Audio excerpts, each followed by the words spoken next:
They say one man can't stop an army. They say no single soldier can break a regiment, force commanders to flee, or bring an entire military column to its knees. But they've never heard of him, the black sniper the government erased from history. For 3 days and nights, he turned a silent mountain into a graveyard, picking off enemies with such precision that survivors swore they were being hunted by ghosts. And when the operation was over, there was nothing left of the regiment except fear, wreckage, and whispers of a man known only as Spectre 12. But his real name, Isaiah Cross, was buried deeper than the bodies he left behind. Before we begin, make sure you subscribe for more powerful stories like this, and drop a comment telling me where you're listening from. Your support helps us bring these forgotten warriors back into the light. They called it an impossible myth, a piece of war folklore whispered in barracks long after lights out. A black sniper who supposedly took down an entire enemy regiment alone. Some soldiers swore they heard it from veterans who swore they heard it from men long dead. Others dismissed it as a campfire tale, the kind armies invent to cope with the horrors of war. But deep in classified archives, behind locked doors and redacted reports, there existed a single codename tied to this ghost of a man. Spectre 12. No rank, no service branch, no personnel file. Just a codename, a handful of blurred photographs, and a mission stamped with the highest level of secrecy. A mission that the government buried so thoroughly that even the military historians tasked with preserving truth confessed they had never seen anything like it. What made this legend different was the silence. When heroes perform the impossible, their stories echo across generations. Medals are awarded, statues are raised. But this man's existence was erased with meticulous precision. It was as if someone in power wanted the world to forget he ever breathed. Yet the battlefield where he once operated told another story. Spent casings scattered across impossible distances, craters where panic-driven commanders ordered artillery to fire blindly into the mountains, and abandoned equipment littered along a narrow pass where hundreds of soldiers fled from an enemy they never saw. The few survivors refused to speak publicly, their testimonies sealed, their voices hushed. But privately, they whispered of a phantom who moved with the wind, fired with supernatural precision, and vanished before eyes could find him. Years later, when a declassified satellite photo leaked online, showing the aftermath of that doomed regiment, analysts noticed something chilling. Amid the wreckage and bodies lay a single set of footprints isolated in the snow, untouched by chaos, untouched by retreat, leading toward a rocky outcrop nearly a mile away from the nearest blast. The distance alone defied explanation. Investigators zoomed, enhanced, and re-examined the image until one conclusion stared back at them. Someone had been there, someone alone, and someone who left with the same calm he arrived with. As rumors resurfaced, military enthusiasts scrambled to uncover the truth. But every trail led to redacted documents and vanished personnel. No birth record, no unit roster, no commendations, no obituary. It was as if the man lived and died between the margins of classified ink. But the soldiers who survived swore he was real. They remembered the terror of hearing gunshots from nowhere, men collapsing without a sound, commanders screaming orders that dissolved under the weight of confusion. They remembered watching their regiment crumble under the precision of a single unseen marksman. This story begins where the world tried to end it, with the first unofficial mention of a name they were never supposed to learn. Isaiah Cross, a man who should have been remembered as one of the deadliest snipers in military history, but instead became the ghost war was too afraid to acknowledge. The mission that would turn Isaiah Cross into a ghost began in the most unforgiving terrain the military had ever deployed him to, a jagged mountain range carved by violent winds and unpredictable storms. The operation's codename was Iron Veil, a classified deployment meant to intercept an enemy regiment advancing through a narrow corridor between two towering cliffs. It was a natural choke point, the kind of place where a few well-positioned soldiers could stall an army. But intelligence reports revealed something far worse. The enemy had already seized the pass, fortified it, and were preparing to move thousands of troops and armored vehicles through by dawn. If they succeeded, an entire region would fall. Command scrambled, desperate for a solution, but every proposed tactic required more men than they could spare, except one. One option stood out in the briefing room, written in cold ink that spoke louder than the cautious whispers around it. Deploy Spectre 12. Isaiah arrived hours before dusk, dropped off by a helicopter that hovered low enough for him to jump before peeling away into the fog. The air was razor-sharp and thin, slicing through his lungs with every breath. The cliffs on either side loomed like the jaws of some ancient beast. Snow crunched beneath his boots, but deeper beneath that he could feel the mountain's unstable heartbeat. A shifting foundation of ice, stone, and treacherous paths that could collapse with a single misstep. Most soldiers would have considered the terrain a death sentence. Isaiah studied it like a craftsman inspecting a masterpiece. Harsh winds? They masked his movement. Blizzards? Perfect visual cover. Sheer cliffs? Ideal vantage points. Where others saw danger, he saw opportunity. He knelt behind a jagged rock formation, surveying the valley below. Through his custom-built spotting scope, modified by Isaiah himself with adjustments so precise only his hands could manage them, he watched the enemy regiment mobilize. Trucks rumbled through the snow, tanks lumbered forward, and infantry marched in tight formations. Officers barked orders, their voices bouncing off the canyon walls. Everything about their posture was confident. They believed the mountains shielded them from attack. They believed no sniper could hit targets from these distances, in these winds, in this blinding cold. Isaiah allowed himself a thin, silent smile. Their certainty would be their downfall. He checked the wind direction, the barometric pressure, the temperature, the angle of the setting sun, all factors that mattered to a sniper but were life-and-death variables at extreme altitude. Then he did something only Isaiah Cross could do. He mapped the battlefield in his head with surgical precision. Every echo point, every ricochet angle, every natural blind spot created by rock formations. He visualized it all as if the mountain were an extension of his rifle. The plan forming in his mind was insane by normal standards, but by Isaiah's standards it was simply efficient. As night fell and the first flakes of a brewing blizzard began to descend, Isaiah adjusted the hood of his ghillie suit, blending into the mountain so completely that even trained eyes would have struggled to spot him. The regiment below prepared for a quiet night. They had no idea death had already arrived. Before he was Spectre 12, the ghost who haunted an entire regiment, he was a quiet man with a name no one bothered to learn. Isaiah Cross. Among the ranks, Isaiah was the kind of soldier people overlooked at first glance. Not because he lacked presence, but because years of being underestimated had taught him how to erase his footprint without making a sound. He was tall but not imposing, lean but powerful, and carried himself with a calm that unsettled those who paid attention. His dark skin and sharper-than-average discipline made him stand out in training, but never in the way he deserved. Officers called him Kid long after he surpassed men twice his age. Fellow recruits whispered that his silence made him strange. But when he stepped onto the shooting range, all that faded into the background. It was there, rifle in hand, wind brushing past his cheek, that Isaiah became something else entirely. Even the instructors noticed it. While others squinted through scopes and struggled to find stability, Isaiah seemed to merge with his rifle. He read wind shifts by the way dust lifted from the ground. He detected temperature drops by feeling the moisture in the air gather at the edge of his gloves. He didn't just shoot, he predicted. He anticipated variables before they occurred, calculating them intuitively like second nature. His groupings were impossibly tight, even at distances recruits weren't supposed to attempt.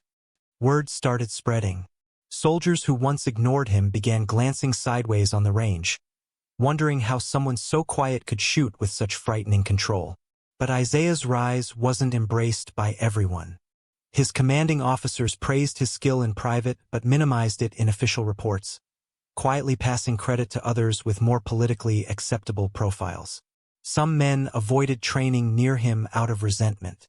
Others muttered racist remarks under their breath, assuming Isaiah wouldn't respond. He didn't.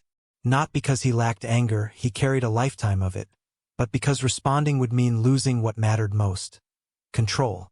And Isaiah Cross understood that in the world he lived in, control was the only weapon he could rely on. Despite the silence around his achievements, Word of his abilities reached places he never expected. One evening, after hours of drills in a rain-soaked field, Isaiah was pulled aside by a man in plain uniform with no name tag and no rank visible. The man looked him up and down slowly, studying him as one might examine a rare weapon. "Your cross," the man said. Not a question, an acknowledgement. Isaiah simply nodded. The man handed him a sealed envelope. "Your skills are being wasted here. Report to this location tomorrow morning." Alone. And without another word, he walked away. Isaiah didn't sleep that night.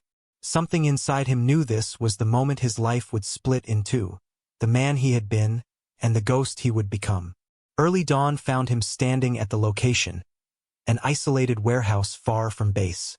Inside, a small group of elite officers examined him in silence before leading him into a briefing room. On the table sat a folder with a single code name stamped across the front. Spectre 12. Isaiah stared at it for a long moment. He understood exactly what it meant.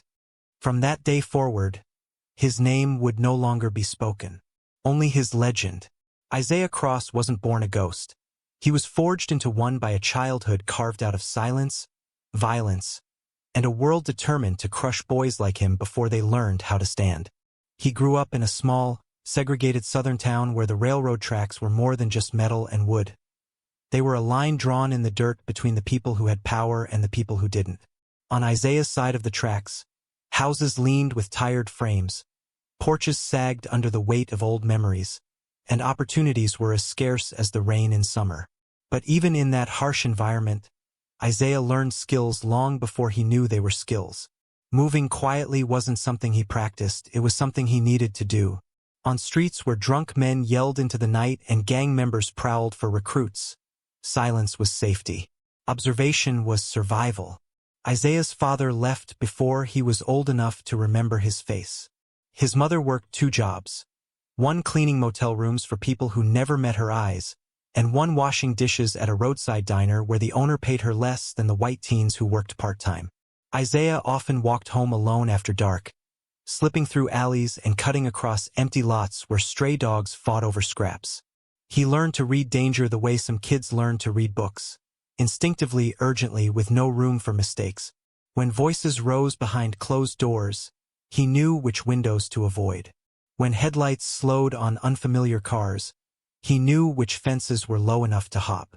And when groups of older boys decided they wanted to teach him a lesson, Isaiah learned how to become invisible in plain sight.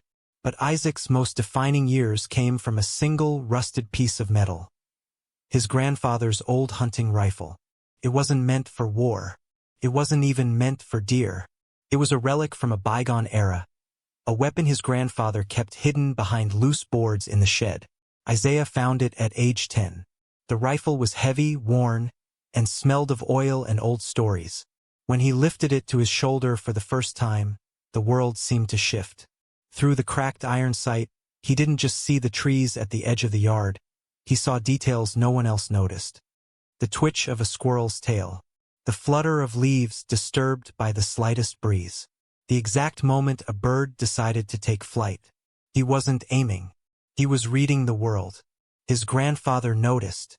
Instead of scolding him, the old man placed a calloused hand on Isaiah's shoulder and said, "Boy, you got the eyes of a watcher." It was the closest thing to praise Isaiah had received in years. From then on, the old man taught him how to shoot. Not recklessly, but with purpose. He taught Isaiah how to feel the wind with his skin, how to press the trigger without disturbing the rifle's spirit, how to steady his heartbeat until it matched the rhythm of the world around him. "Shooting ain't about killing," his grandfather said. "It's about knowing what matters and what don't." Those lessons wrapped around Isaiah like invisible armor years later when he traded the cracked rifle for military steel. His childhood taught him what the world tried to hide. How to remain unseen, how to read danger, how to stay calm when fear clawed at his throat. And those skills, the ones no training academy could ever teach, became the foundation of the legend known as Spectre 12. Isaiah's transformation from a talented marksman into an elite sniper didn't happen in a classroom or a standard military range. It happened under the stern guidance of a man who saw what no one else bothered to look for. Master Gunnery Sergeant Franklin Hawkeye Mercer was a legend within sniper circles. A veteran with scars older than most recruits and eyes so sharp they made grown men nervous. He had served in conflicts the government still refused to acknowledge, survived missions that should have killed entire squads, and carried a reputation for molding the best, or breaking the weak beyond repair. Mercer didn't choose students. He recognized them. And when he watched Isaiah shoot for the first time, he recognized something rare. A quiet precision, a steady soul, and the kind of instinct that couldn't be taught. Mercer approached Isaiah on a cold morning during training, no greeting, no introduction. He simply placed a heavier, more powerful sniper rifle in Isaiah's hands and said, "Hit the far plate." Isaiah glanced downrange. The far plate wasn't visible to most recruits without binoculars. It was a rusted metal disc positioned nearly 1,000 yards away, obscured by wind and shimmer. Isaiah adjusted his stance, feeling the weight of the rifle settle naturally against his shoulder. Mercer watched him without blinking, arms crossed over his chest.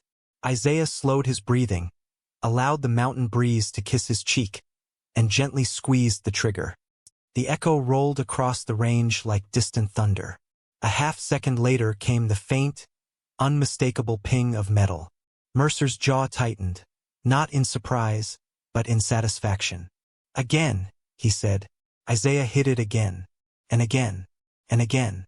Each shot faster than the last, each landing clean despite shifting conditions. Mercer took the rifle from him and studied the young man for a long moment. "Cross," he said, finally speaking his name. "You're not just good. You're dangerous. And dangerous men need discipline before they destroy themselves." That was the beginning.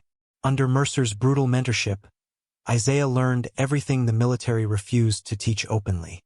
He learned patience, not the shallow kind, but the kind that required hours of stillness in freezing cold without flinching. He learned windcraft, understanding how gusts could bend a bullet's path in ways no textbook could capture. He learned how terrain created illusions, how light played tricks on the eye, and how to use those tricks against the enemy. He learned the importance of escape routes, relocation tactics, and the art of becoming a ghost even before a single shot was fired. Mercer pushed him mentally as much as physically. He tested Isaiah's limits by creating impossible scenarios, targets hidden in shadows, moving dummies in chaotic patterns, timed shots in harsh weather. Isaiah never complained, never hesitated, never broke. Every challenge sharpened him, honed him, and turned raw instinct into refined mastery. And behind every lesson was one of Mercer's core beliefs. A sniper's true weapon ain't the rifle, it's the mind. Lose your mind, and you lose the fight. Isaiah absorbed those words until they lived in his bones. Under Mercer's relentless guidance, Isaiah didn't just become a sniper. He became Spectre 12, a man who could vanish between breaths, strike with mathematical perfection, and turn the battlefield into a chessboard he had already solved. Mercer's training forged Isaiah's skill. But what Isaiah would do with that skill would turn him into a legend the world wasn't ready to acknowledge. Isaiah's entrance into the Recon Marksman program should have been a celebration of talent, a moment where a soldier with rare skill finally stepped into an elite world. Instead, it felt like crossing a threshold into enemy territory. The program was notorious for being cutthroat, selective, and overwhelmingly white, run by officers who believed excellence had a specific look and background. When Isaiah stepped into the training compound, quiet, composed, dark-skinned, and carrying a rifle case worn from real work rather than show, they didn't see potential. They saw an anomaly. Whispers followed him from the very first day. Some recruits eyed him with disbelief, others with resentment, and a few with outright contempt. But none of that stopped Isaiah. He wasn't there to make friends. He was there to master a craft few men ever truly understood. The instructors wasted no time testing him. They tried to break him with sleep deprivation drills, forced marches through swamps, and marksmanship tests designed to expose weakness. Instead of failing, Isaiah adapted. On long-distance shooting days, he consistently hit targets others couldn't even locate. In concealment exercises, where recruits had to hide in plain sight while instructors scanned the field with binoculars, Isaiah vanished so effectively that one instructor accused him of cheating. During endurance evaluations, where sickness and exhaustion bent even the toughest recruits to their knees, Isaiah pushed through silently, his face calm but his eyes burning with something deeper than determination. Racist remarks rolled off him. Sabotage attempts, disassembled rifle pieces, swapped gear, jammed magazines, only made him more meticulous. But his excellence came at a cost. Every time Isaiah outperformed someone, especially those who believed he didn't belong there, resentment hardened into hostility. Some recruits flat out refused to partner with him during paired drills. Others intentionally left him out of whispered strategy sessions, hoping he'd falter. But Isaiah didn't falter. He learned. He adapted alone. And while the isolation stung, it became fuel. Each lonely night sharpening his resolve. Each silent meal reminding him why he had fought to rise this far. He didn't need their acceptance. He needed mastery. One instructor, however, saw what the others refused to acknowledge. Lieutenant Vale, a quiet veteran with a peculiar fascination for precision shooters, watched Isaiah closely. Vale noticed how Isaiah anchored his breathing during stress tests, how he adjusted his rifle based on the subtle bend of grass, how he could estimate distance without tools. During one evaluation, an impossible shot across a canyon in unpredictable winds, Isaiah hit the target dead center. The group fell silent. Vale called him over afterward, his face expressionless. "Cross," he said. "You have what most men spend years chasing. But talent makes enemies. And enemies make ghosts." Isaiah didn't fully understand the warning then. He simply nodded, accepting the comment as another reminder of the world he navigated. But the truth became clear soon after. When final assessments were submitted for selection into covert operations, Isaiah earned the highest marks in the entire class. Yet his official evaluation mysteriously ranked him third. Two names, both average shooters, both from well-connected families, were placed above him. But the ghost makers in the shadows had already seen the real data. They didn't need him at the top of the list. They needed to know he wouldn't be missed. Days later, Isaiah received a sealed order envelope. Inside was a single line, "Report to Unit 7, Deep Ops Division." He had survived the program. But the path he was walking was no longer the path of a soldier.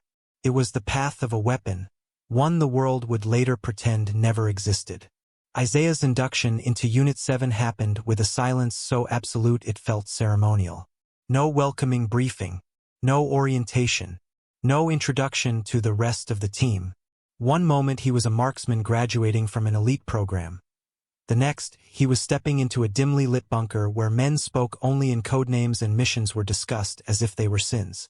Unit 7 operated outside normal military boundaries, off the books, off the record, unseen by the world and even by most of the armed forces.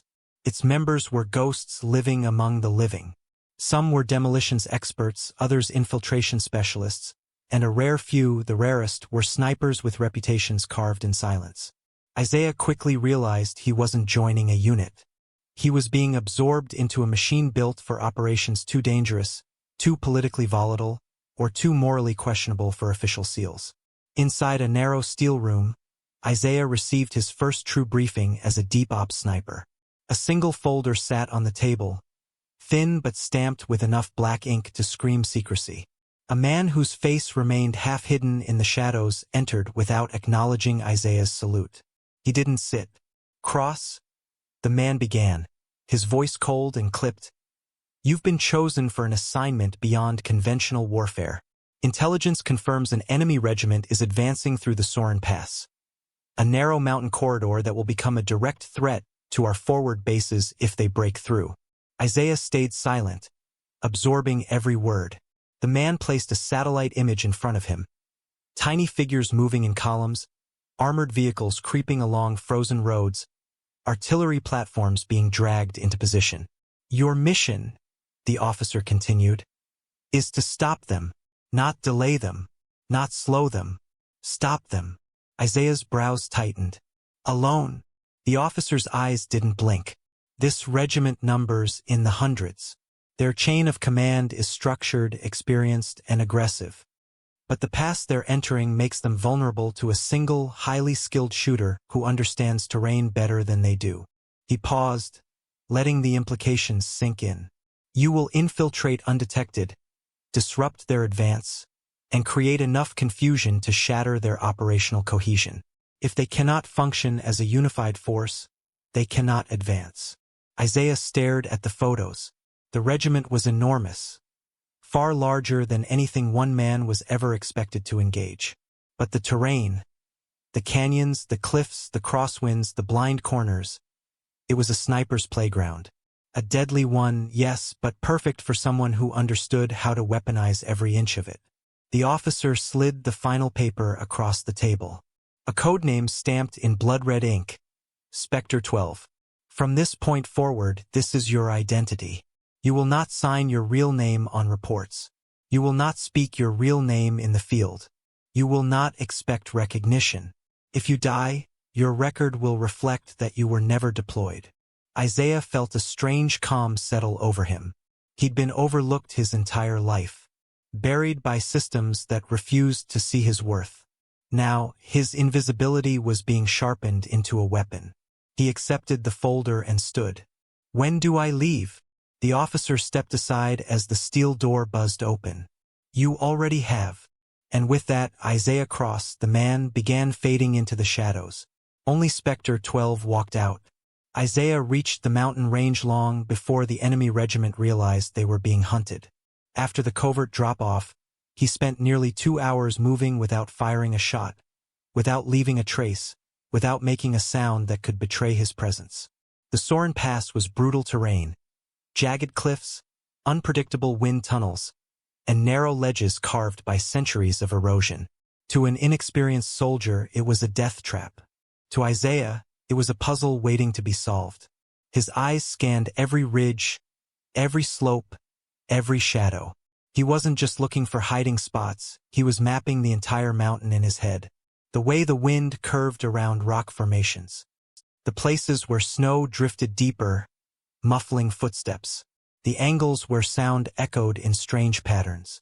Every tiny detail mattered. Every detail could become a weapon.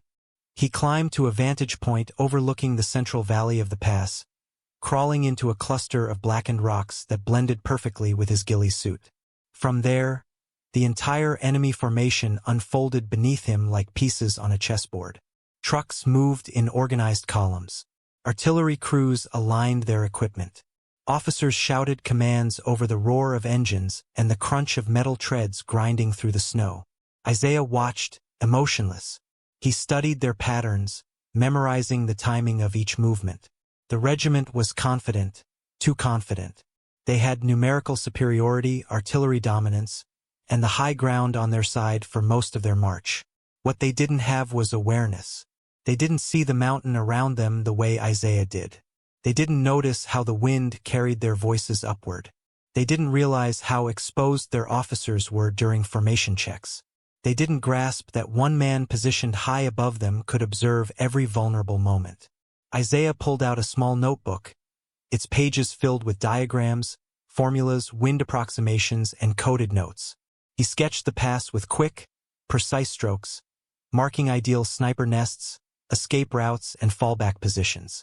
Never fire twice from the same place, Mercer had drilled into him. And never let the enemy understand where death is coming from. Isaiah mapped a route that allowed him to shift positions after each engagement, using ledges, snow pockets, and blind slopes to move unseen. The mountain became a labyrinth only he knew how to navigate. His relocation points were calculated to create the illusion of multiple shooters. If executed perfectly, the regiment would believe it was under attack by an entire sniper unit rather than a single man. He spent hours crawling to alternative firing positions, testing the wind at each one, sighting down imaginary targets. He discovered an echo pocket where shots would bounce strangely, making it impossible to pinpoint the origin. He found a ridge where he could plant decoy muzzle flashes using reflective fragments salvaged from an old signal mirror. By the time night approached, the battlefield was fully prepared, not for a conventional fight, but for a psychological breakdown orchestrated by a ghost. Isaiah dug his boots into the snow, feeling the mountain's pulse settle beneath him. The sun dipped low. The temperature dropped. Fog rolled into the valley like a living curtain. The regiment below began preparing for rest. They still believed they were alone in the mountains. They had no idea a man was turning the terrain into a masterpiece of destruction, one designed to collapse their entire regiment from the shadows. Isaiah waited until the regiment below slipped into its nightly routine, when officers relaxed, when the hum of engines softened, and when the soldiers felt the illusion of safety settle over their camp like a warm blanket. That was when an army was most vulnerable. He steadied his breathing, pressing deeper into the cold embrace of the rocky outcrop that concealed him. The fog had thickened into a dense shroud that drifted like smoke across the valley floor, swallowing shapes and silhouettes. For a sniper like Isaiah, this wasn't an obstacle, it was cover. The enemy couldn't see him, but he could see enough of them. Their body heat glowed faintly through the swirling vapor, revealed through the thermal filter clipped onto his scope. Every movement was a beacon. Every officer's stroll was an opportunity. He decided his first shot had to be more than lethal, it had to be confusing. A simple kill wouldn't break an entire regiment.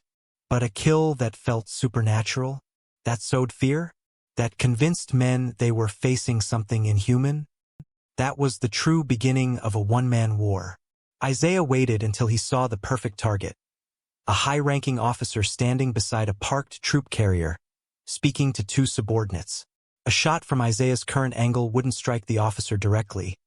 It would hit the metal plating behind him, ricochet at a precise angle Isaiah had calculated earlier, and land exactly where he wanted it to.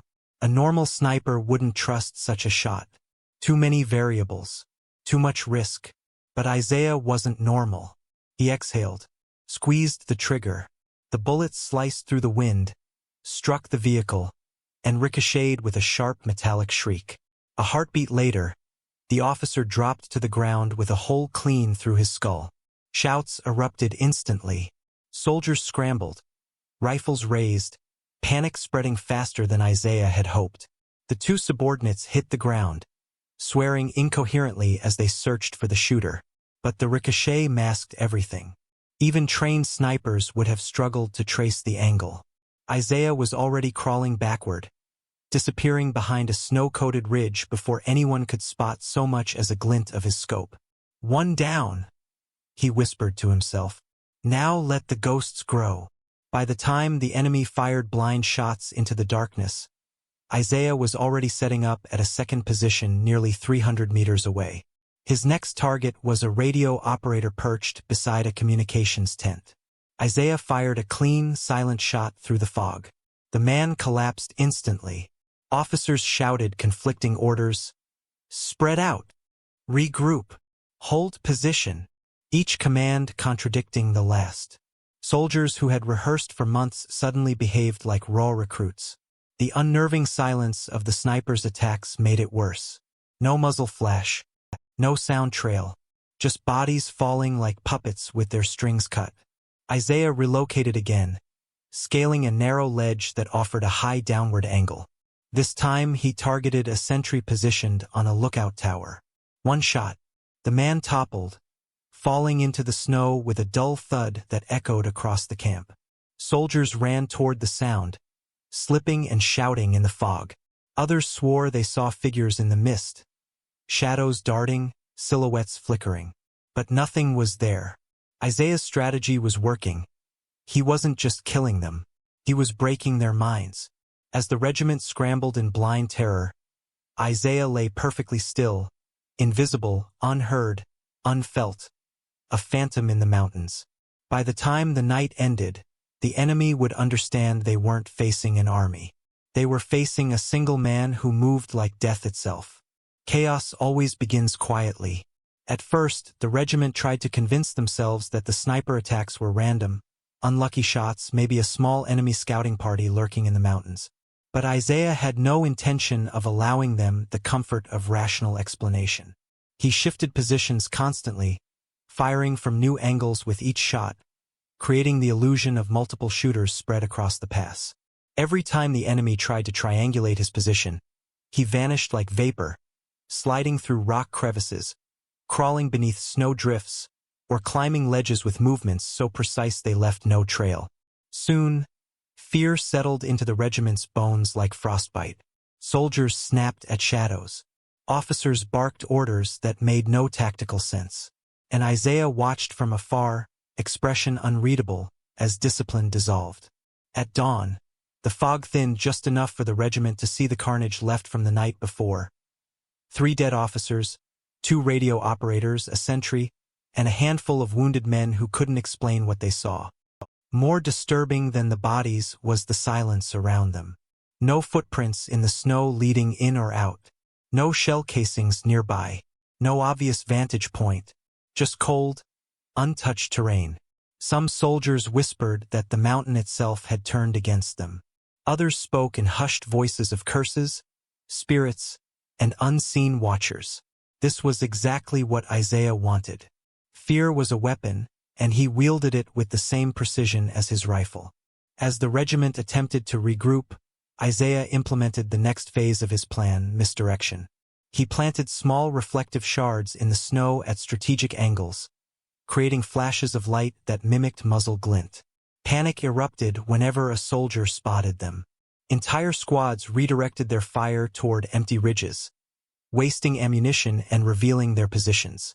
Isaiah then deployed 2 sound decoys, tiny battery-powered devices he had modified back at base. He placed them at opposite ends of the pass. At random intervals, they emitted faint metallic clicks, mimicking a rifle bolt sliding into chamber. Every time the sound echoed, men dropped to their knees, sprinted for cover, or fired wildly into the distance.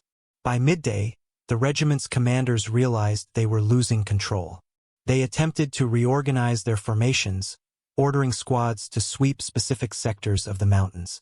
But Isaiah was already a step ahead. He rigged 2 small exploding charges on separate cliffs, placed in areas where he knew soldiers would patrol. When the squads approached, Isaiah triggered the charges remotely. The explosions were small but loud enough to simulate sniper fire from a different angle. Soldiers screamed. Officers panicked. Entire battalions shifted direction blindly, stumbling over terrain they had marched confidently just hours before. The psychological unraveling accelerated. Some soldiers refused to advance. Others begged their superiors to pull back. Radios buzzed with frantic voices reporting phantom shooters, moving shadows, and multiple snipers, firing from impossible locations. Isaiah watched it all unfold, calm as the falling snow. He took another shot not to kill, but to sever the power cable running from the regiment's primary communications truck. Sparks showered into the air, and the truck went dark. Officers stared helplessly as their connection to higher command vanished. Isolation set in. Now they weren't just confused. They were alone, trapped in a maze controlled by a ghost they had never seen, and never would.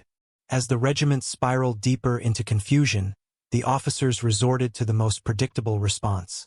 They sent scouts. Small teams of their best trackers, handpicked for their sharp eyesight and steady nerves, were ordered to climb the ridges and identify the sniper's location. These scouts were elite, hardened by years of mountain warfare. They knew how to read footprints, how to sift through wind patterns, how to follow the faint disturbances others overlooked. But Isaiah had grown up navigating danger long before he wore a uniform. He didn't just hide. He erased his presence like it never existed. He moved with the mountain, not against it. His tracks were covered by deliberately dislodged snow, his scent carried away by winds he had chosen, his firing positions camouflaged with natural debris so meticulously placed that even trained eyes would see only stone and frost. Still, the scouts persisted, climbing higher and higher in search of a ghost. Isaiah watched them through his scope, studying how they moved, how they paused at certain ridges, how their eyes scanned for glints of metal or the slightest anomaly in the terrain. They were professionals, but they were also men trained to look for patterns. And Isaiah never repeated one. When the first scout team reached a narrow ledge above his earlier firing position, Isaiah was already positioned 200 meters away, lying belly down against a slanted rock shelf that concealed him from every angle except the one he needed. He breathed slowly, letting the cold sharpen his focus. Then, with a calmness that bordered on chilling, he fired one clean shot. The sound echoed strangely in the canyon, bouncing off 3 separate walls before vanishing. The lead scout collapsed silently, the bullet having found the small gap between his chest plate and shoulder guard. Panic rippled through the team. They couldn't locate the shooter. The shot had come from nowhere. One scout shouted into his radio, but only static replied. Isaiah had jammed their frequency with a small signal disruptor he'd planted earlier. The remaining scouts attempted to drag their fallen comrade to cover, but Isaiah was already gone, crawling backward into a crevice so tight he had to exhale to fit. Minutes later, he reached his next firing point. Another shot, another echo, another scout down. Within 15 minutes, the regiment's best trackers were reduced to disoriented men flinching at every sound. By the time the survivors stumbled back to base camp, they were shaking, pale, and muttering about eyes in the rocks and shots from impossible angles. But Isaiah didn't stop there. That night, he used one of his most advanced concealment techniques, full environmental blending. He coated parts of his ghillie suit with crushed charcoal and powdered snow, creating a mottled pattern that mirrored the mountain's texture. He anchored himself between 2 boulders so perfectly aligned with their shadows that even thermal scans misread him as a patch of cold stone. When a second scout team crept past him, so close he could smell the metal polish on their gear, Isaiah didn't move a muscle.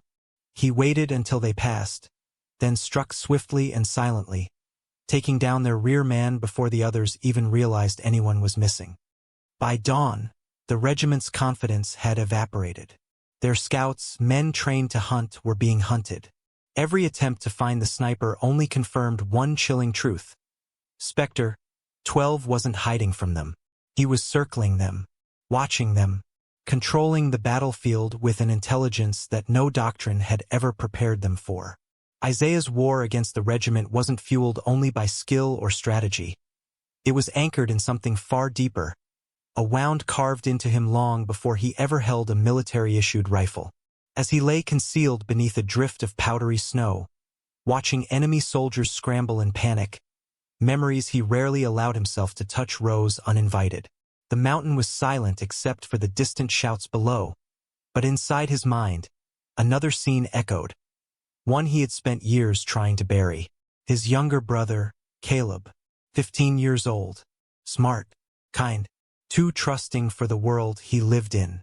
One night, Caleb didn't come home after a trip to the corner store. Hours later, word spread across their side of the tracks like wildfire. Police lights, officers shouting, a body lying face down in the dirt with no weapon near him, no threat posed, no reason given. Caleb's death was ruled an unfortunate escalation. No charges, no accountability, just a black boy erased with a signature on a report. Isaiah remembered his mother's screams the night she got the news, the sound of a soul fracturing. He remembered standing over his brother's coffin, staring at the bruises on Caleb's face, vowing that he would never again be powerless, that no one would decide who lived or died in his presence ever again. It was the day he learned that the world didn't treat lives equally. Some people were protected, others were disposable, and Isaiah Cross knew exactly which category he belonged to. The rage he felt back then wasn't the explosive kind that burned hot and quick. It was cold, controlled, the kind that sharpened a person rather than destroying them. That was the fire he carried into every mission. That was the steel in his hands now as he watched an entire regiment fall apart under the quiet wrath of a man they refused to believe existed. On the mountain, Isaiah's heartbeat remained steady as he relived those memories. He exhaled slowly, letting the cold silence swallow the pain.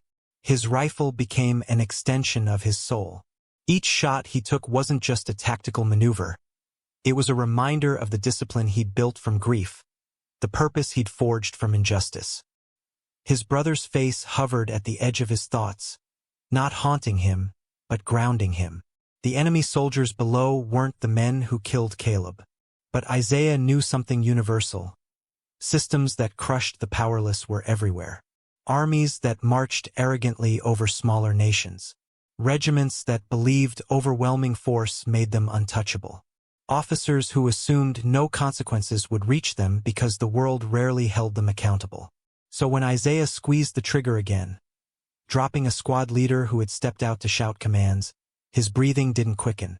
His mind didn't shake. He felt no triumph, no guilt. Only clarity. He had learned young that fairness was a myth, that survival was earned, that justice rarely arrived for people like his brother unless someone carved a path for it.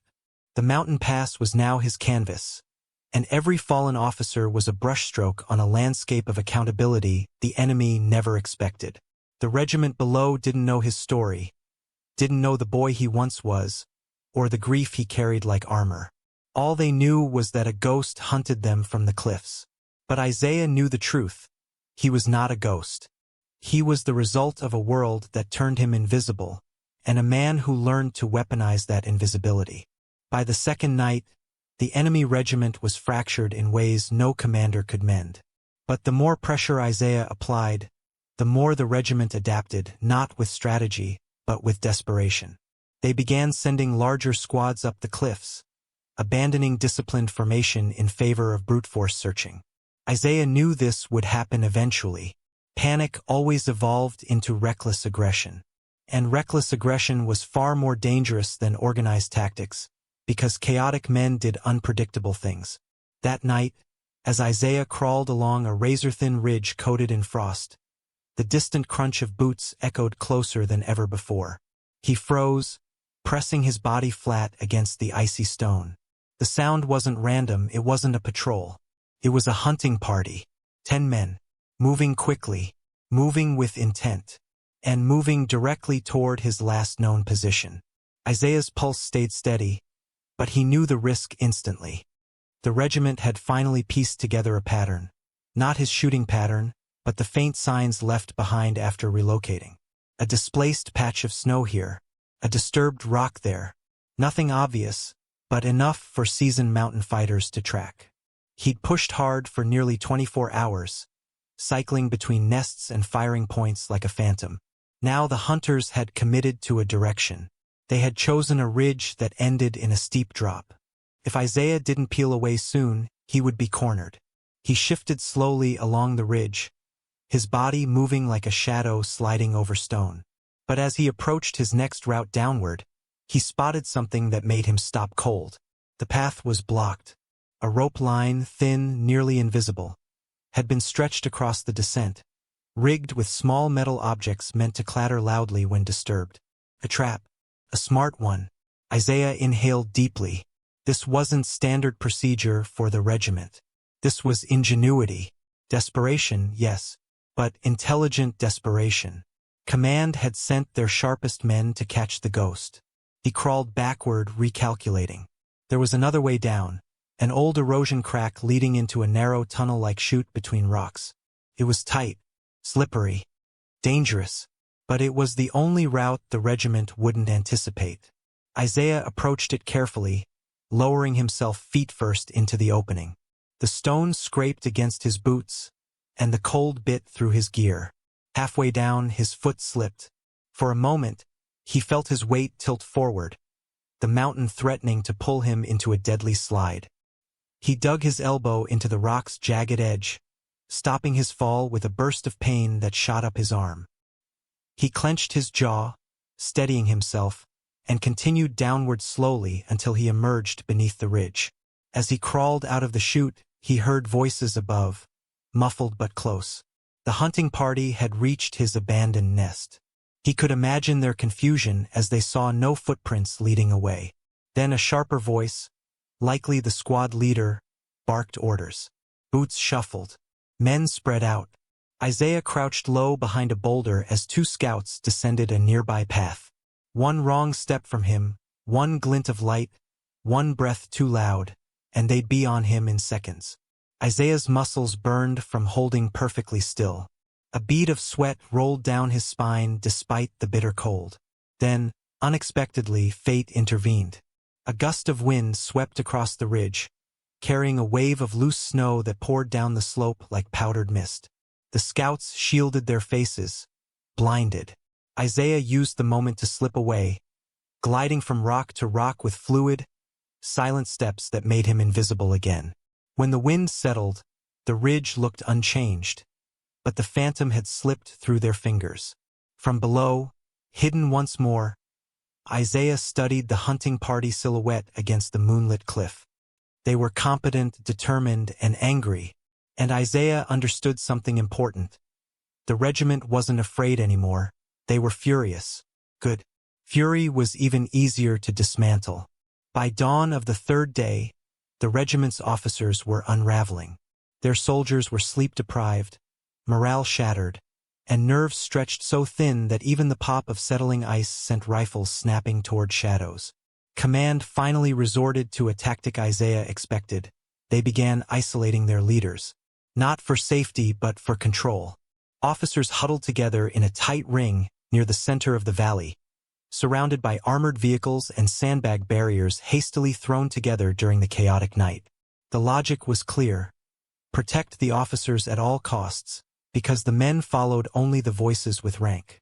If those voices fell, the entire regiment would collapse into leaderless panic. And Isaiah knew it. In fact, he was counting on it. Decapitating the chain of command wasn't just strategy, it was the psychological kill shot. From a raised outcrop overlooking the valley floor, Isaiah watched the officers gather. They were tense, arguing in hushed tones, pointing at maps and gesturing wildly at the mountains around them. The colonel, broad-shouldered, rigid posture, decorated armor plates, stood at the center, barking orders that no one seemed confident enough to follow. The officers didn't know it yet, but their attempt to consolidate was the worst possible move. It made them a cluster of extremely high-value targets. Isaiah adjusted his scope, studying their movements, memorizing their rhythm, the way the colonel leaned forward when frustrated, the tick in the major's left eye when scanning the ridges, the way the communications officer kept glancing nervously at the dark cliffs. But the colonel was not Isaiah's first target. No, Isaiah needed to break the regiment in a way that would create shockwaves. He needed fear to explode outward like shrapnel. He focused instead on the captain, the officer standing closest to the men, the one who shouted the daily commands, the voice every soldier subconsciously followed. If the captain fell, the regiment's psychological spine would snap. Isaiah settled his breathing and waited for the exact moment when the fog shifted, when the wind paused just long enough for a clean shot. Seconds stretched. His heartbeat synced with the cold. Then stillness. Isaiah fired. The bullet traveled almost silently in the thin mountain air, slicing through the morning light before burying itself perfectly between the captain's ribs. The man staggered once, twice, then crumpled without a sound. For a split second, the officers froze, unsure of what happened. Then screams tore through the valley. Soldiers rushed forward. The colonel shouted for everyone to take cover, but confusion drowned him out. Some officers dragged the body behind a vehicle. Others dove into the snow. One panicked lieutenant fired blindly into the cliffs, triggering a chaotic wave of gunfire from jittery soldiers who mistook allies for enemies. Isaiah didn't wait. He was already relocating, sliding down the backside of the outcrop and moving to his next firing position. As he crawled into place, alarms blared through the regiment. The colonel shouted over the radio that the sniper was close, very close. But the men didn't know where to look. They fired into shadows, cliffs, even into their own defensive fortifications. The illusion of control evaporated. Isaiah found his second target, the communications officer. Another shot. Another collapse. Radios crackled with static as soldiers shouted over one another, their chain of command dissolving in real time. Isaiah could feel the shift in the air. The regiment wasn't just frightened anymore. It was fractured, unstable, seconds away from complete disorder. Then he took aim at the colonel, not to kill but to break him. He fired a shot that grazed the colonel's shoulder, ripping through his armor and sending him to the ground in shock. The colonel's scream cut through the valley like a flare. Officers panicked. Soldiers shouted. And in that moment, Isaiah had accomplished more than a dozen sniper teams could in a week. He hadn't just attacked the regiment. He had shattered its spine. The collapse of the regiment's leadership sent shockwaves across the entire valley, but Isaiah was not immune to the toll of battle. He had been awake for nearly 48 hours, operating in freezing temperatures with minimal rest, minimal food, and a mind sharpened to a point that bordered on breaking. As he retreated from his last firing position, a wave of dizziness washed over him, forcing him to steady himself against the cold surface of a boulder. His breath came out in slow, frosted clouds. His fingers, despite years of discipline, trembled slightly. Fatigue was a sniper's deadliest enemy. It dulled instinct, blurred judgment, and made even perfect shots feel like lifting mountains. Isaiah knew he needed a moment, a single breath of silence, to recalibrate his mind. But the mountain offered no mercy. Every echo of falling snow, every distant shout carried the promise of discovery. He crouched behind a cluster of jagged rocks, closed his eyes for a brief second, and forced his body through a slow inhale-exhale sequence Mercer had once taught him. Control the breath. Control the moment, or the moment will control you. Isaiah repeated the words in his mind until the trembling faded enough for his hands to obey him again. But the exhaustion clung to him like weighted chains. His joints ached from the cold.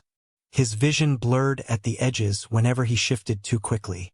Frostbite tingled in the tips of his fingers, an ominous warning in a place where one wrong movement could cost him his life. Despite the physical deterioration, Isaiah refused to slow his pace.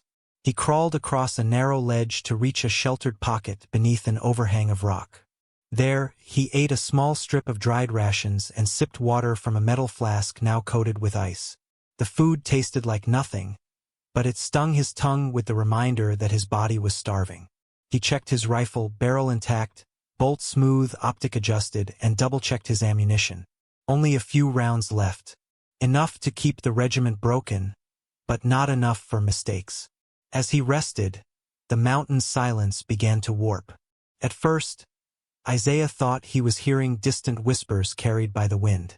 But soon the whispers took shape, voices murmuring his name, memories bleeding into sound.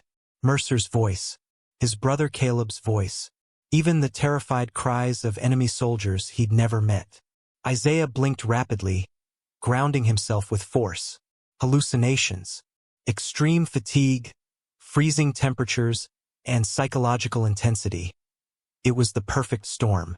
He slapped his own cheek lightly, forcing his senses into the present. He couldn't afford to slip into illusions. Not now. Not when the regiment was on the verge of imploding, and he was the only thing steering the chaos. Yet even through the haze of fatigue, Isaiah found a cold clarity rising within him. His mentor's words echoed, "A sniper dies the moment he hesitates." And despite the pain in his bones and the fire in his lungs, Isaiah refused to hesitate. He dragged himself back to the ridge's edge and scanned the valley floor. The regiment below was dissolving. Squads abandoning their formations, officers shouting contradictory orders, vehicles stalling as drivers abandoned them in fear. Isaiah steadied his shaking hands against the rifle. He wasn't done. Not yet. The mountain had begun to break him, but he would break the regiment first. Night fell like a curtain of ice, swallowing the mountain in a darkness so thick it felt alive. For most soldiers, the night brought vulnerability. But for Isaiah Cross, it was an ally. One that hid him, shielded him, and amplified the terror already blooming in the regiment below. The enemy believed they were facing multiple snipers. By nightfall, they were convinced they were surrounded by an entire ghost unit. And Isaiah intended to reinforce that illusion with every breath he drew. He repositioned to a vantage point higher than any he had used before, climbing a steep, narrow chute that cut into the cliff face like a throat. Every handhold felt brittle. Every step carried the risk of slipping into the abyss below. But Isaiah knew the climb was worth it. This ridge offered a shooting angle so sharp, so unexpected, that no experienced sniper would ever assume someone had taken it. When he finally reached the ridge, the world seemed to shift. The wind screamed over the mountaintop, dragging loose snow into spiraling vortexes. Isaiah crouched low, anchoring himself behind a rocky protrusion. Below him, Scattered fires flickered across the valley as soldiers huddled around makeshift camps, too afraid to sleep, too terrified to stand guard properly. Light danced across their faces, revealing hollow eyes, trembling hands, and expressions carved by exhaustion. They no longer looked like warriors. They looked like survivors of something indescribable. Isaiah adjusted his scope, peering through the darkness. The regiment had spread out too widely for any real defense. Small clusters of men gathered wherever they felt safe, forming pockets of exposure Isaiah could exploit. He fired his first shot of the night without hesitation. The bullet traveled silently through the frigid air, striking an officer who had wandered too far from the fire. The man dropped instantly, his comrades erupting into shouts. They spun in circles, firing blindly into the night. Isaiah watched from above, unblinking, already sliding away from his firing position and leaving no heat signature behind. He moved like a ghost drifting between worlds, descending a short slope and crawling into the shadow of a boulder shaped like a jagged tooth. From there, he took his next shot, this time at a soldier sprinting across the snow with a radio clutched to his chest. The man collapsed mid-stride, the radio skidding across the ground in a sputter of static. Every shot Isaiah fired came from a new angle, high, low, left, right, from ridges, from shadows, from the impossible. Soldiers started shouting that there were snipers in every direction. Some swore they saw silhouettes in the dark. Others fired into the sky, as if death were descending from the clouds. Isaiah listened to their panic, letting it build. Fear was a battlefield multiplier, and in the darkness it was absolute. Yet as he continued to strike, fatigue clung to him like frost. His vision flickered at the edges. His breath grew shallow. The cold gnawed at his bones. But he pushed through it with the same discipline Mercer had drilled into him. Fear is the first killer of men. Fatigue is the second. But a sniper succumbs only to the one he lets in. Isaiah shifted again, moving toward a narrow stone shelf that curved along the ridge. Below, he saw a group of officers trying desperately to rally their men. This would be the shot that finally convinced the regiment they were facing the supernatural. He waited, perfectly still, until one officer raised his lantern, casting a brief glow across his own face. Isaiah's finger tightened. The shot pierced the night. The lantern fell, shattering in the snow. The valley froze. Silence settled like a verdict. And in that silence, Isaiah Cross, Spectre 12, became more than a sniper. He became the mountain's wrath. The enemy's response to the night of terror was swift, brutal, and desperate. At first light, the regiment unleashed their heaviest weaponry in an attempt to flush out the phantom in the cliffs. Tanks repositioned their barrels toward the ridges. Artillery crews scrambled into formation, loading high-explosive shells with trembling hands. The sky rumbled as the first barrage thundered upward, streaking across the air like fire-tipped spears. Isaiah felt the mountain shudder beneath him as explosions tore into the cliffs he had occupied just hours earlier. Stones splintered, snow cascaded, and shockwaves punched through the air with bone-cracking force. The regiment wasn't trying to target him precisely. They were trying to erase the entire upper ridge system. If they killed the Spectre by burying him alive under a ton of rock and ice, so be it. Isaiah ducked behind a thick outcrop just as a shell detonated 50 meters away, sending shards of stone slicing through the air. One fragment grazed his thigh, ripping cloth and drawing a thin line of blood. He gritted his teeth, refusing to cry out. Pain was irrelevant. Survival mattered.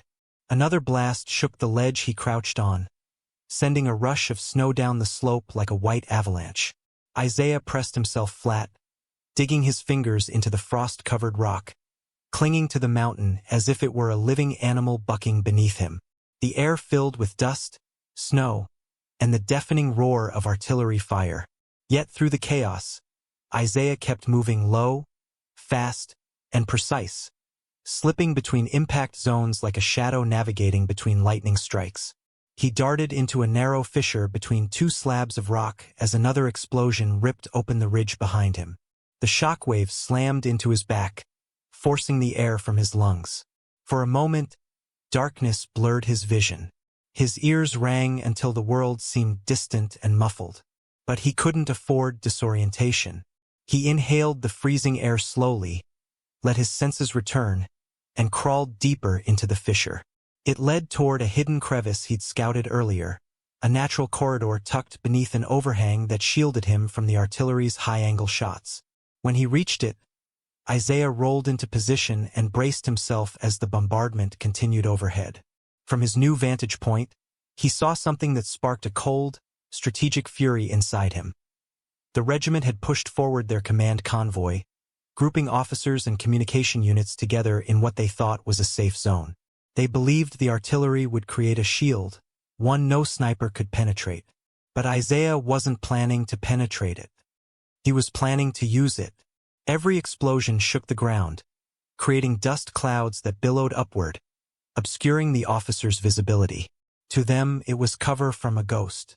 To Isaiah, it was concealment for the perfect approach. He crawled downward, using the rolling dust clouds as a moving wall. Every time the ground trembled, he shifted. Every time the air boomed, he advanced another few meters. The regiment's own artillery was hiding him from their eyes. As he reached a rocky perch overlooking the convoy, Isaiah steadied his breathing. His hands, though numbed by cold and vibration, moved with the precision of a surgeon. He adjusted his scope, reading the chaotic landscape. One shot would collapse their coordination for good. He locked onto the highest-ranking officer in sight. The artillery paused for a heartbeat, one moment of stillness in the storm. Isaiah fired. The officer fell, and the regiment, already fractured, finally began to break. The moment Isaiah's shot dropped the senior officer, the regiment's fragile command structure cracked beyond repair. Soldiers who had been huddled behind vehicles and snowbanks erupted into panic. Shouts overlapped, orders contradicted one another, and the valley below transformed into a chaotic storm of movement. Men sprinted in every direction, ducking behind crates, scrambling for hills, abandoning equipment in the snow. But fear wasn't the only force twisting the battlefield now. Anger was rising too. Isaiah could see it in the way soldiers clenched their rifles, in the desperate, snapping motions of squad leaders who had lost their composure. They were no longer fighting a tactical battle. They were fighting their own terror. And fear mixed with anger created a kind of madness no amount of training could control. Yet even as chaos consumed the regiment, Isaiah's body reminded him of the limits he was pushing. His limbs ached with fatigue. His eyelids felt heavy as lead. When he shifted positions, a sharp pain flared in his side, possibly a cracked rib from the artillery's shockwave. His breathing had grown shallow, each inhale scraping painfully against his throat. The cold bit at his skin more viciously now, penetrating deeper, draining his strength with every passing minute. But Isaiah ignored the warnings his body screamed. This was the moment the battle reached its breaking point. If he faltered now, the regiment might regain cohesion. If he kept pressing, he could crush their will entirely. He slithered along the rocky perch, scanning the valley for strategic targets. Not to kill, but to dismantle what little structure remained. He spotted a group of NCOs trying to rally soldiers near a damaged troop carrier. Isaiah steadied his scope, exhaled, and fired at the ground beside them. Snow and debris erupted, sending the group scattering like frightened birds. No casualties, just terror. Then he spotted a team of engineers attempting to repair the communications truck. Isaiah clipped the toolkit with a precision shot, sending it tumbling. The engineers dove for cover. A final shot shattered the truck's remaining antenna, plunging the regiment further into isolation. Isaiah moved again, sliding down a steep slope and disappearing behind a curtain of drifting snow. And that was when he saw them, the advance platoon. Dozens of soldiers, armed and clustered tightly, pushing toward the east ridge. Their faces were twisted with determination, and their movements were coordinated. Unlike the rest of the regiment, they weren't panicking. They were hunting. And from the direction they approached, Isaiah realized they were heading straight for the fissure he had used to escape the artillery barrage. They were closing in on his precise path. They had tracked him, Not perfectly, but close enough that a few more minutes would put them directly on top of him. Isaiah felt a jolt of adrenaline slice through his exhaustion. For the first time since entering the pass, he wasn't the one controlling the battlefield. The hunters were closing in fast. If they reached the fissure, they would find the impressions he left in the snow, the slight warmth still trapped in the rocks. For a moment, a bitter taste touched Isaiah's tongue. Not fear, but frustration. He'd underestimated their final push. He scanned the ridge for a new escape route and found one possibility. A narrow, angled drop leading to a shadowed pocket below, almost invisible from above. But reaching it would require absolute control. One misstep, one slip on the ice, and he'd fall hundreds of feet. The soldiers were closing in. Isaiah swallowed hard, tasting iron on his tongue. There was no choice. He shifted his rifle across his back, braced his legs, and prepared to become a ghost once more, or die on the mountainside trying. Isaiah planted his gloved hands on the icy slope, testing the drop with the cautious instinct of someone who had survived far too many impossible descents. The angled chute below him was barely wider than his shoulders and vanished into darkness halfway down. The ledge he crouched on trembled under his weight. Powdered snow sifted around him in a slow cascade, whispering down the slope like grains of sand in an hourglass. The platoon was approaching fast. He could hear their boots crunching with urgency, their breaths sharp, their gear rattling. One of them shouted to the others, "Tracks here! Fresh!" Isaiah exhaled once, slow and controlled. He didn't have time for doubt.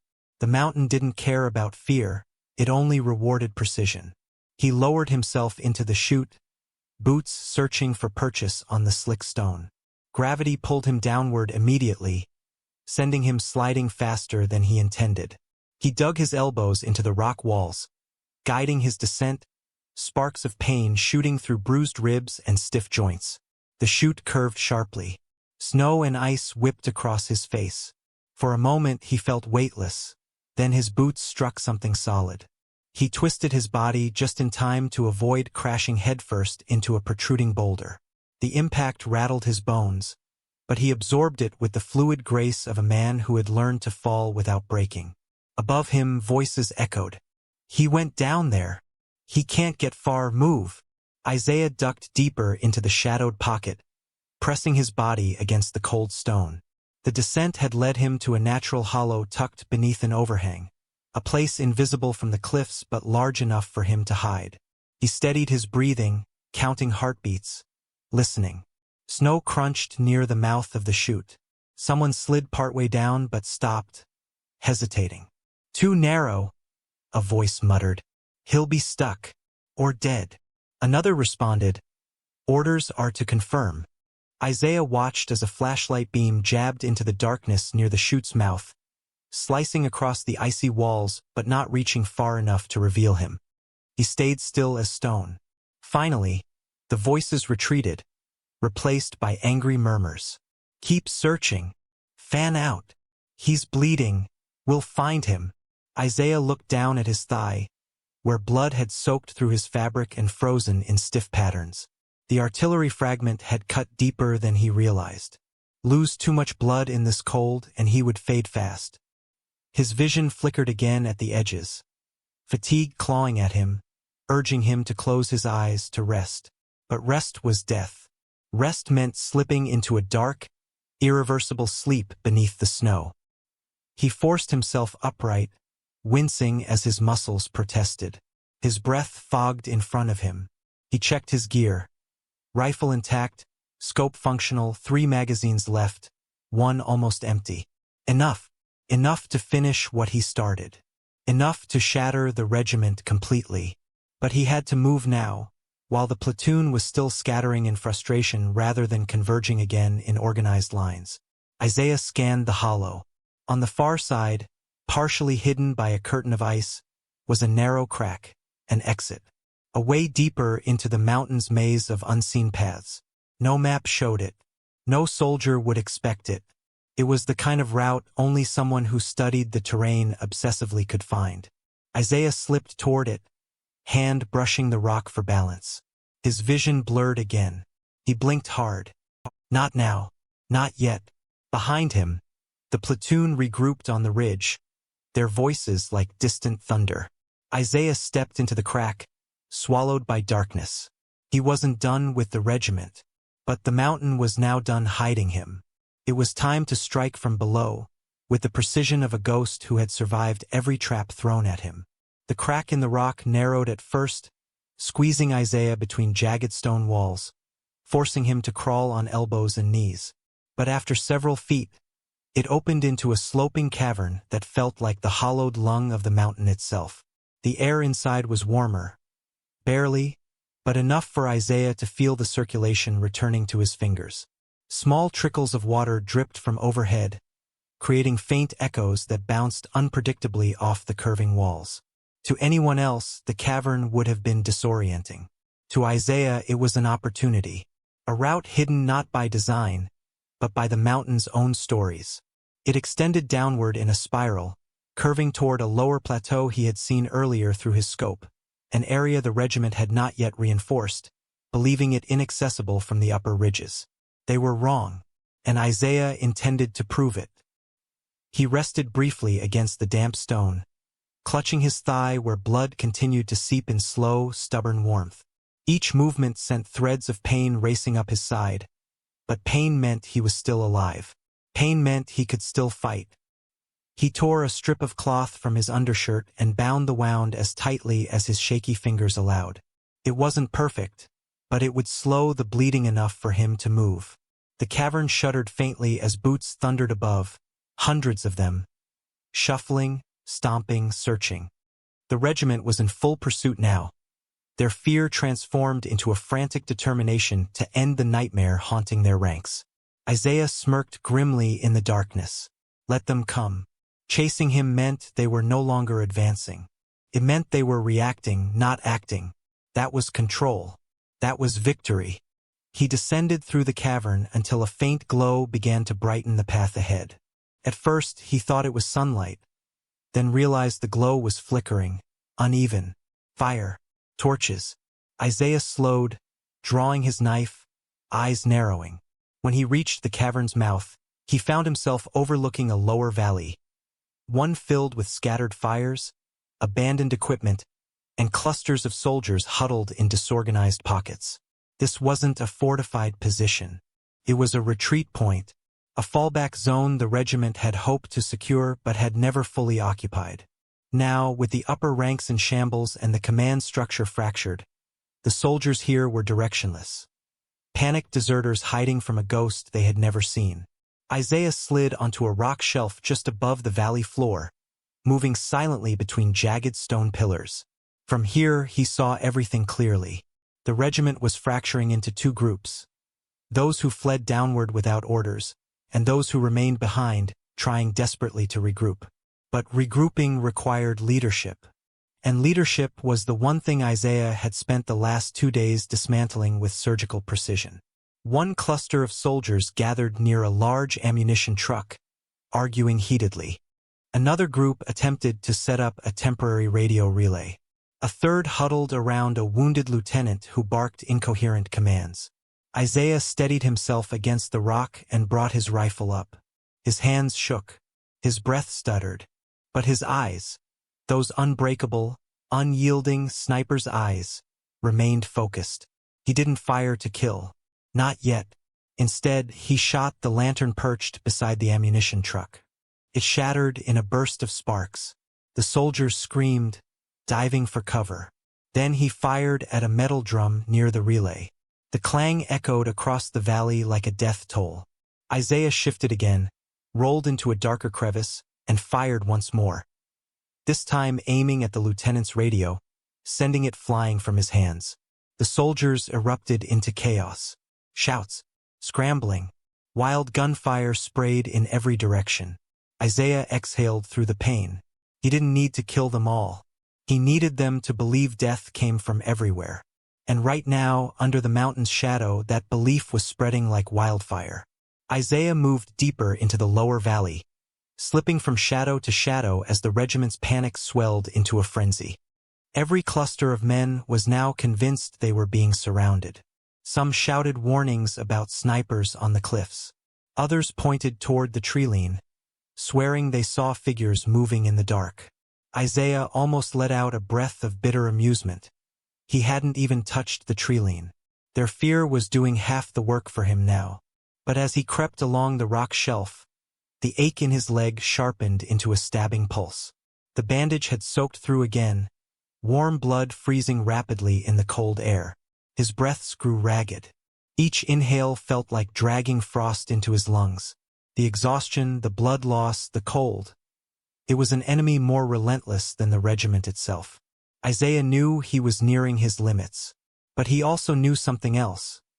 The regiment was even closer to breaking than he was. Below, a squad of soldiers rallied around a corporal who had taken command after the lieutenant fell. The corporal barked orders to regroup, pointing toward the western ridge and urging the men to hold position. Isaiah watched carefully. This man wasn't like the others. He wasn't panicking, wasn't screaming into the void. He was trying to form a defensive perimeter to rebuild structure amid chaos. If he succeeded, the regiment might regain enough cohesion to mount a counterattack. Isaiah couldn't allow that. He steadied his rifle, aligning his sights with the corporal's shoulder. Not a lethal shot, but a disabling one. His finger tightened slowly on the trigger. But then the mountain betrayed him. A tremor, small but violent, shook the rock shelf beneath him. Snow and loose pebbles slid over the edge, pattering loudly onto the valley floor. The soldiers below froze. One of them pointed upward. Another raised his rifle. Isaiah ducked instantly, pressing his body into the stone. He cursed under his breath. That single sound, that tiny cascade of pebbles, had just given away his approximate position. Not exact, never exact, but close enough. Shouts erupted. "He's up there! West Ridge! Find him!" The corporal, now alerted, spun toward the sound, eyes narrowing as if he could see through the fog and darkness. Men scrambled for cover. Others aimed their rifles upward. Isaiah knew what was coming before the first muzzle flash lit the snow. They were going to flood the ridge with overwhelming fire. Bullets ripped into the rock above him, sending shards flying. Isaiah shielded his face with one arm, gritting his teeth as stone fragments stung his skin. The gunfire intensified. A hailstorm of metal screaming passed him. He crawled backward, hugging the crevice, moving inch by inch as bullets tore through the shelf where he'd been seconds earlier. His heartbeat thundered in his ears. His breath came out in sharp, painful bursts. He felt the mountain groan again under the barrage. Then suddenly silence. The regiment stopped firing, waiting to see if he moved. Isaiah lay motionless, every muscle frozen, listening. Footsteps crunched. Soldiers were climbing. Not many, but enough. A small squad advancing cautiously, covering each other, scanning the rocks with weapons raised.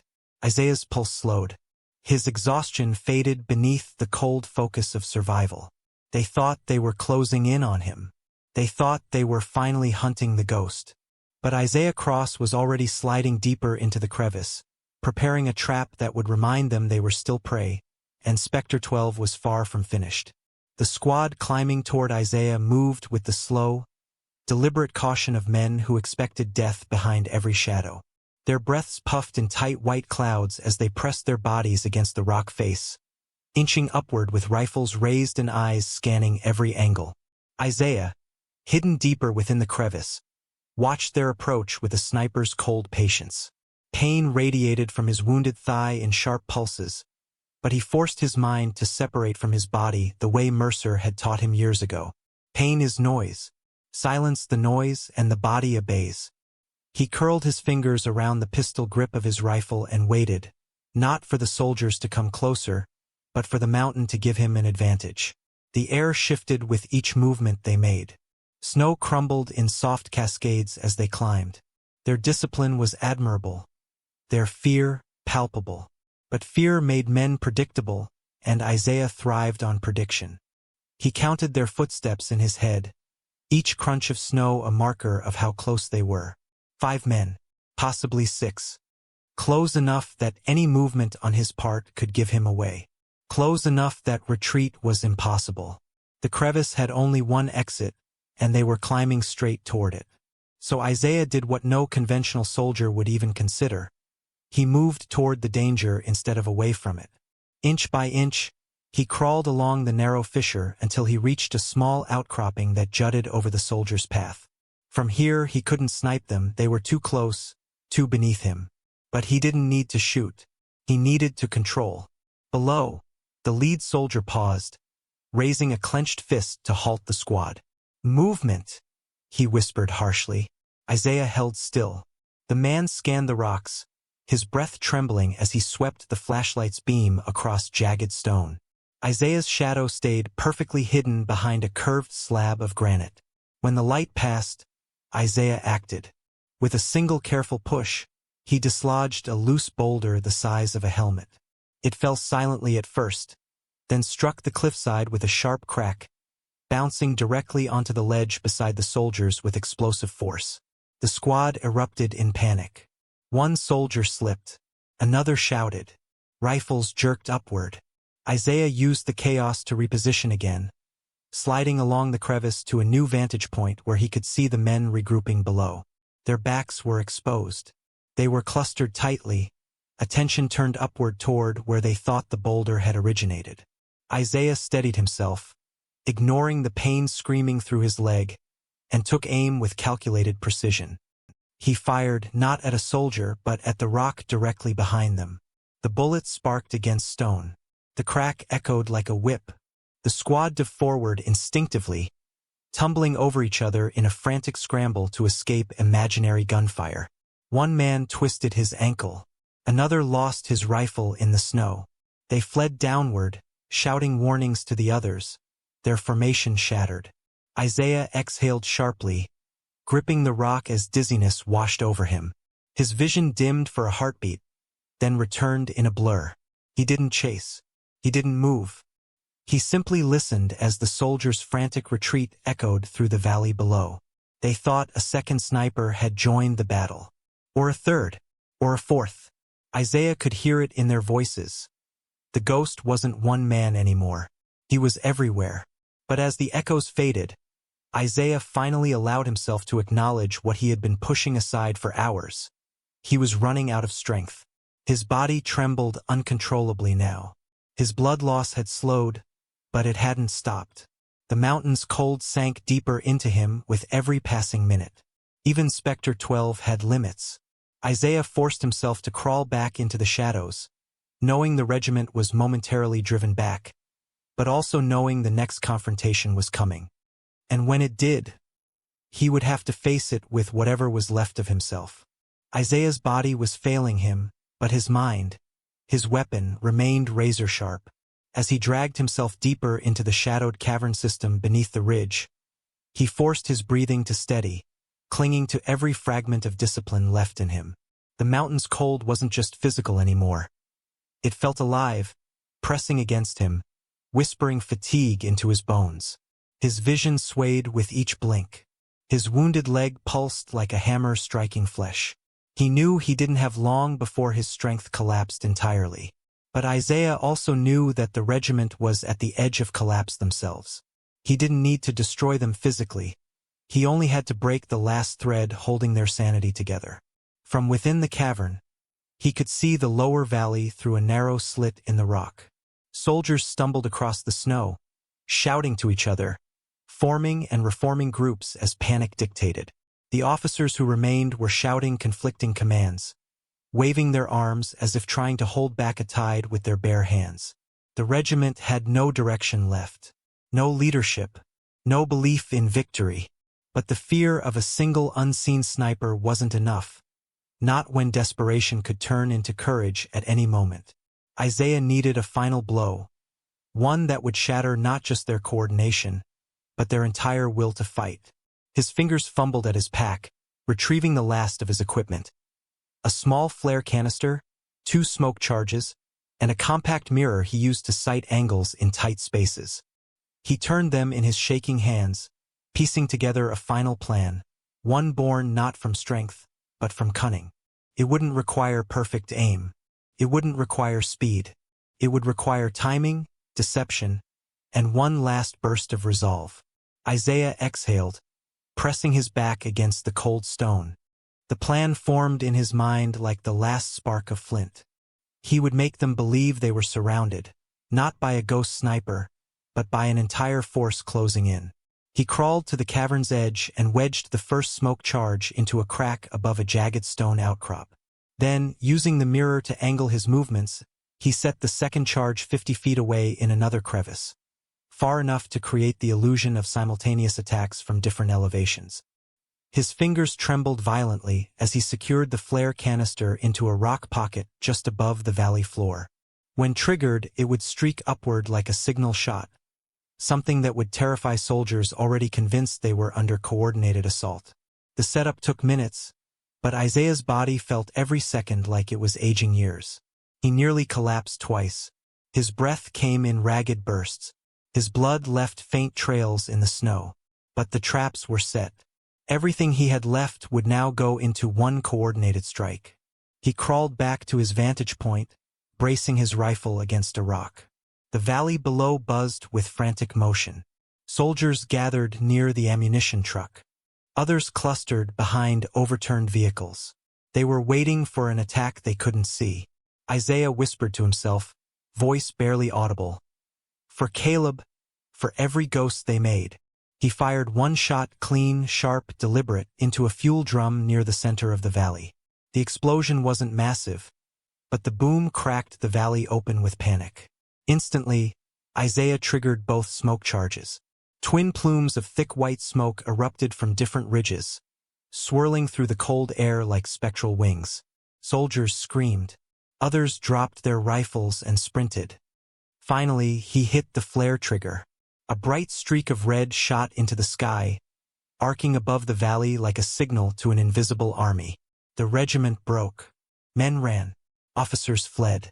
The mountain echoed with pure, unfiltered terror. Isaiah sagged back against the stone, vision dimming, breath shallowing. He had done it. Alone. Broken, bleeding, freezing, but victorious. Isaiah didn't remember collapsing. One moment he was watching the regiment scatter like a flock of terrified birds, fleeing through the valley in every direction, abandoning their weapons, their gear, even their wounded. The next moment, the world tilted sideways, and he found himself lying on his back, staring up at a sky that looked impossibly far away. Snowflakes drifted down like tiny, cold feathers, melting on his cheeks before freezing again against his skin. He tried to move, but his limbs felt distant, unresponsive. His breath rattled in his chest, thin and uneven. Every nerve in his body pulsed with exhaustion. The cold had sunk past his clothing, past his muscles, past his bones. But even as the darkness encroached, Isaiah felt something he hadn't felt since the moment he first entered the Sorin Pass. Peace. Not triumph, not relief, not pride. Just peace. He had done what he came to do. The regiment was shattered. Their advance was over, and the world would never know the truth. He forced his eyes open, blinking through a haze. The smoke from his charges drifted across the valley, mingling with the ghostly fog rolling in. The flare's red streak faded slowly from the sky like the last heartbeat of a dying star. Isaiah watched it dissolve into the gray cloud cover. Caleb, he whispered, breath trembling. I kept my promise. His voice barely escaped his lips, dissolving into the wind before it reached the world. Memories washed over him in slow, heavy waves, the sound of Mercer's calm instruction, the smile of his mother the last time he hugged her, the laughter he used to hear from his brother before it was stolen forever. Those memories didn't bring pain now. They brought warmth, the only warmth he had left. Time drifted strangely. Seconds felt like minutes. Minutes felt like hours. Isaiah wasn't sure how long he lay there before he heard the distant crunch of snow. At first, he thought the regiment had returned for revenge, but the sound wasn't frantic or angry. It was cautious, almost gentle. He turned his head slowly and saw two figures approaching. Soldiers from his own side, bundled in heavy gear, rifles slung across their backs. Their faces were tight with caution until they spotted him. Then their expressions shifted to shock, to recognition, and finally to something like awe. One of them rushed to Isaiah's side, kneeling in the snow. "We found him," he shouted over his shoulder. "Spectre 12 is alive." The words drifted to Isaiah like they were spoken from underwater. Alive. It didn't feel real. Hands lifted him gently, wrapping blankets around his body, pressing gauze to his wound. Voices overlapped, medics shouting instructions, soldiers whispering about the state of the valley, about the enemy forces they'd found scattered and broken. But Isaiah barely heard any of it. He stared upward, watching the sky slowly brighten with the first hints of dawn. The night was ending. The mission was over. As they carried him on a stretcher through the valley he had defended alone, Isaiah's gaze traced the abandoned helmets, the stunned faces of captured soldiers, the wreckage of a regiment destroyed by one man's precision. None of them knew his name. None of them ever would. History would never carve statues for him. No medals would hang on his chest. His victories would remain buried in classified files, redacted reports, and whispered rumors. But Isaiah Cross didn't need recognition. He hadn't fought for glory. He had fought to become the kind of force the world could not ignore, even if they refused to acknowledge him. And as the rising sun cast golden light across the frozen pass, Isaiah closed his eyes, not in surrender, but in quiet acceptance. He had walked into the mountains alone, and he had walked out a legend the world would never be allowed to remember. If you've stayed with this story until the very end, thank you. Isaiah Cross may be a ghost in the eyes of history, but through stories like this, his courage, his sacrifice, and his unbreakable spirit live on. If you want more powerful, emotional, and cinematic tales of black soldiers whose names were buried, forgotten, or erased, make sure you hit that subscribe button right now. And before you go, drop a comment and let me know where you're listening from. Your voice helps keep these stories alive. I'll see you in the next one.